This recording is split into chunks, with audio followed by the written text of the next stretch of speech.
আজকের সময়ের এক বিশিষ্ট অনুভব আপনাদের সামনে তুলে ধরছি।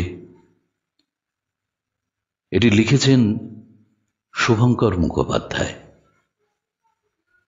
তো শোনা যাক তার বিশিষ্ট অনুভব আমাদের মধ্যে কতটা অনুরণন তোলে। লেখাটির নাম স্বাধীনতা, তুমি একটা সুদীর্ঘ মিছিলের স্বপ্ন।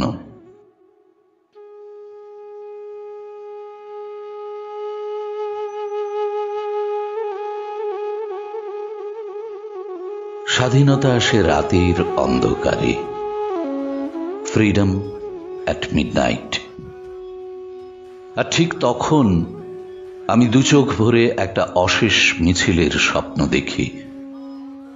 গুলিবারুদের শব্দ আর নেই, যুদ্ধ শেষ, মাঠে মাঠে প্রসারিত শান্তি। শঙ্খ বাজছে, ঘণ্টা বাজছে, এয়তিরা উলু দিচ্ছে, পুষ্পবৃষ্টি হচ্ছে। শ্রাবণের মিঠে সমীরণে পথ করে একটা পতাকা উড়ছে দূরে, অনেক উঁচুতে। আমি আর তার নাগাল পাই না মোটে। আমার ঘুম ভেঙে যায়। বাইরে তখন সঘন গহন রাত্রি, আকাশে কাস্তের ফলার মতো চাঁদ, আর তাকে ঘিরে তারাদের রং ঝিলমিল। প্রশ্ন করি নিজেই নিজের কাছে, কোনটা কোনটা আমার স্বাধীনতা দিবস? ভারতের 15ই আগস্ট নাকি মার্কিন দেশের 4 জুলাই? কোনটা আমার দেশ? যে দেশের মাটিতে আমার মা বাবা আমাকে জন্ম দিয়েছিল সেই ভারতবর্ষ, যে ভারতবর্ষ সূর্যের এক নাম? নাকি আমেরিকা, যে দেশটা আমার হাতে দুর্লভ একটা কাগজ ধরিয়ে দিয়ে বলেছিল, welcome welcome to USA, USA where liberty is a statue? কোনটা? স্বাধীনতা কি রক্তচোখের কাঁটা তার, নির্দয় বন্দুক আর ভারী বুটের আওয়াজে ঘেরা একটা ভূখণ্ড মাত্র?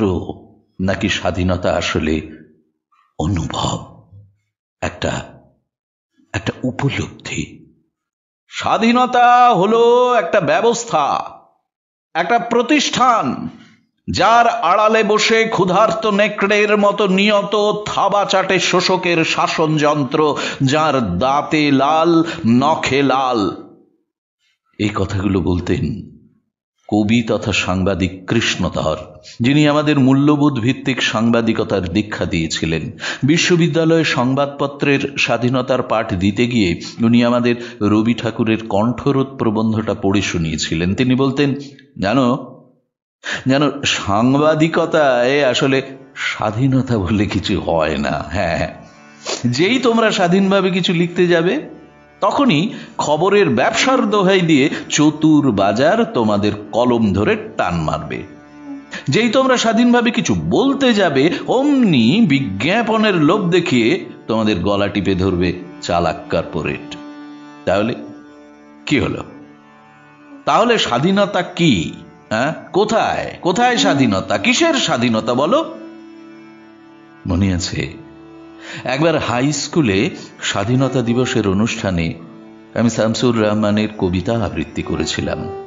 স্বাধীনতা তুমি ফসলের মাঠে কৃষকের হাসি, স্বাধীনতা তুমি মজুর যুবার রোদে ঝলসিত দক্ষ বাহুর গ্রন্থিল পেশি।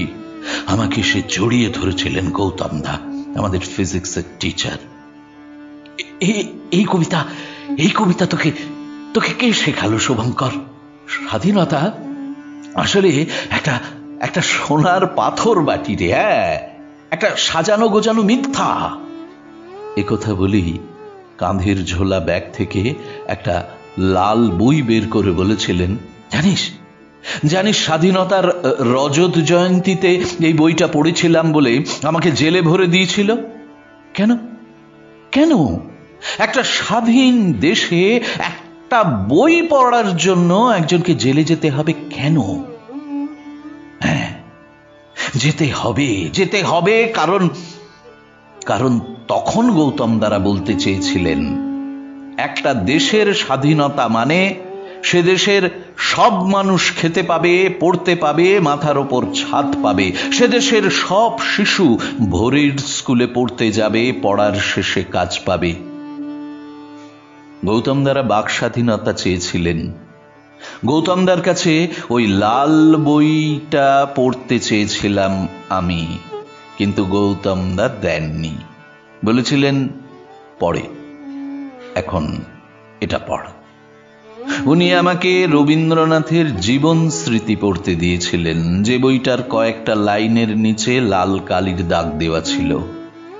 আমরা বাইরে এসেছি, স্বাধীনতা পাইনি, ছিলাম খাঁচায়, এখন বসেছি দাঁড়ে, পায়ের শিকল কাটেনি। তাহলে কোনটা আমাদের স্বাধীনতা দিবস? কোনটা আমার দেশ? আমার বাবার স্বাধীনতা দিবস কোনটা? কোনটা আমার মায়ের দেশ? স্বাধীনতা যেমন আসে মাঝরাতে, তেমনি এক বিষণ্ণ রজনীর মধ্য জামে আমার বাবাকে এক বস্ত্রে দেশত্যাগী হতে হয়েছিল। পিছনে খেলাঘরের মতো ফেলে রেখে আসতে হয়েছিল ঢাকা বিক্রমপুরের পাইকপাড়া গ্রাম। আমার মাকেও পাতের অর্ধেক ভাত ফেলে রেখে নিশীথের আঁধারে ভিটেমাটি ছাড়তে হয়েছিল। পিছনে ফেলে আসতে হয়েছিল সিলেটের সুনামগঞ্জের পুতুল খেলার স্মৃতি। আমার বাবা মায়ের নতুন দেশ ছিল একটা শরণার্থী শিবির, উদ্বাস্তুপনার উত্তরাধিকার। বাস্তুহারা বাবা মায়ের এক ছিন্নমূল সন্তান আমি। স্বাধীনতা বলতে আমি বুঝি একটা মিছিলকে, লম্বা স্বপ্নীল একটা মিছিল। আমার বাবাও শামসুর রহমান আবৃত্তি করত, তোমাকে পাওয়ার জন্য হে স্বাধীনতা, হাড্ডিসার এক অনাথ কিশোরী শূন্য থালা হাতে বসে আছে পথের ধারে। কোন স্বাধীনতার কথা বলতো আমার বাবা? আমার মা গাইতো, ও আমার দেশের মাটি, তোমার পরে ঠেকাই মাথা, তোমাতে বিশ্বময়ী, তোমাতে বিশ্বমায়ের আঁচল পাতা, ও আমার দেশের মাটি। কোন দেশের কথা ভেবে গানটা গাইতেন তিনি? একটা ভোরের ট্রেনের কথা খুব মনে পড়ে জানেন। সাঁকোর মতো এপার ওপার জুড়ে দেওয়া একটা রেলপথ, সম্পর্কের সেতু। দুই পারে তার দুই দেশ, আর তাদের দুই নদী, গঙ্গা আর পদ্মা। বাবা মায়ের সঙ্গে আমরা 3 ভাই বোন ওই ট্রেনটায় চেপে কলকাতা থেকে মালদহে ফিরতাম। ট্রেনটা যখন ফারাক্কা ব্যারেজ পেরোচ্ছে, দুই নদীকে তখন রাঙিয়ে দিয়েছে হিরণময় কিরণমালা।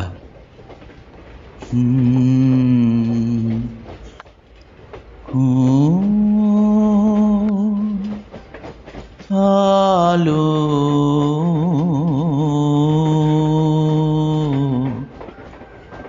লাগলো চোখে। পাখির ডাকে ঘুমের থেকে জেগে আকাশের মেঘেরা এদেশে ওদেশে উড়ে বেড়াচ্ছে। আমাদের 3 ভাই বোনকে ঘুম থেকে তুলে বাবা মা চেঁচিয়ে উঠত, ওই দেখ, ওই দেখ আমাকে দেশ। মা বলতো বাবাকে, হ্যাঁ গো, আমরা ওপারে যাব না কোনোদিন না। বাবা বলতো, এপার ওপার বুঝি না, আমার একটাই দেশ, অপার বাংলা। তখন এসব কিছুই বুঝতাম না আমি। সকালের ঘুম জড়ানো চোখে শুধু দেখতাম মা আমাদের 3 ভাই বোনের পানে চেয়ে আছে একটা মন ভালো নেই দৃষ্টিতে। কেন চেয়ে আছো গো মা মুখ পানে, কেন চেয়ে আছো গো মা। এখন বুঝি আমার মতো, আমার বউ সুতপার মতো, আমার কন্যা লগ্নজিতার মতো, এমন হাজার হাজার আমার মতো আমার মা বাবারও কোনো দেশ ছিল না, কোনো স্বাধীনতা দিবস ছিল না। ছিল শুধু একটা স্বাধীন দেশের স্বপ্ন। রবি ঠাকুর থাকলে যার নাম দিতেন নষ্ট নীড়। স্বপ্নের এরকম একটা পোড়ো জমিতে দাঁড়িয়েই মানুষ নিজেকে প্রশ্ন করে, কোনটা আমার দেশ, আমার স্বাধীনতা দিবস কোনটা? কেউ কি জানে সালমান রুশদি বা তসলিমা নাসরিনের দেশ কোনটা, কিংবা মকবুল ফিদা হুসেনের স্বাধীনতা দিবস কোনটা, কোনটা জন লেননের নিজের দেশ? তারা তো আসলে এমন একটা দেশ চেয়েছিলেন যেখানে কলমটা স্বাধীন, তুলিটা মুক্ত, কণ্ঠটা অবাধ। কিন্তু পাননি। কেই বা পেয়েছে? আফ্রিকার ওই কালো ভুখা মানুষগুলো পেয়েছে? ওদের কাছে গোটা দেশটাই তো একটা লঙ্গরখানা, সারা জীবনটাই একটা দুর্ভিক্ষ। ক্ষুধিত পাষাণের মেহের আলীর মতো ওরা তো কোনো না কোনো দিন চেঁচিয়ে উঠতেই পারে, সব ঝুট হ্যায়, ইয়ে আজাদি ঝুঠা হ্যায়।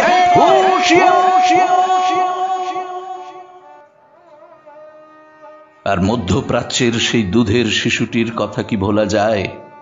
নিজের দেশ ছেড়ে বাবা মায়ের সঙ্গে ভেলায় চেপে পালাতে গিয়ে সে ডুবে গিয়েছিল মাঝ সমুদ্রে। আর মরণ সাগরের মারে সেই নিষ্প্রাণ শিশু মুখ থুবড়ে পড়েছিল বেলাভূমির বুকে। ওই বাচ্চাটার দেশ কোনটা? যে বাবা মায়ের ছেলেমেয়েরা এভাবে ভেসে যায় সাগরের জলে, ফুটপাতের ধারে, মরুভূমির বালিতে, নগরতলির জঙ্গলে, তাদের স্বাধীনতা দিবস কোনটা? শ্রী জ্ঞানতীশ দীপঙ্কর মনে আছে কি? তাকে সীমানা দিয়ে কোনো দেশ বেঁধে রাখতে পারেনি তাকে। তিনি ছিলেন বিশ্ব নাগরিক। তিনি চেয়েছিলেন জ্ঞানের মুক্তি, শিক্ষার স্বাধীনতা। Where knowledge is free, where the world has not been broken up into fragments by narrow domestic walls, লিখেছিলেন রবীন্দ্রনাথ ঠাকুর। মনে পড়ে তার সমবয়সী আরেকজনের কথা। তিনি একজন বিশ্ব পর্যটক, বীর সন্ন্যাসী। তখন তিনি একজন মামুলি পিতৃহীন কর্মহীন যুবক, ঘরে তীব্র অনটন। আর সেই তিনিই কিনা শুনলেন পরম মোক্ষের ডাক।